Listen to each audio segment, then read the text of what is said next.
Filipino-American Jordan Clarkson wala maapil sa Gilas Pilipinas Final 12. Kadismaya ang nisugat sa mga naglaom nga makakita ni Jordan Clarkson nga moduwa alang sa Gilas Pilipinas.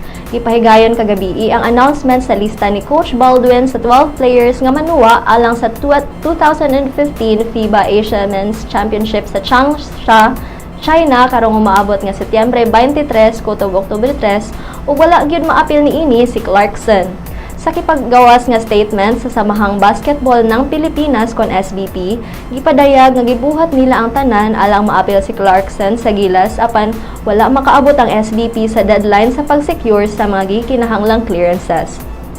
Gigalauman sa kadaghanan nga maapil si Clarkson sa Gilas may tungod sa iyang gipakitang kahusay pagdula ilawom sa Los Angeles Lakers sa NBA. Apan bisan pa man wala ang PhilAm sa lista, kusog ang Philippine team nga motambong sa FIBA Asia Championship kay apil sa 12 ka players sila si Calvin Abueva, Terence Romeo, Jason Castro, Mark Pingris, Matt Ganuelas-Roser, Ranidel Del Ocampo, JC Intal, Gabe Norwood, Asita Olava, Sonny Falls, Dondon Hontiveros ug ang natural player nga si Andre Blash.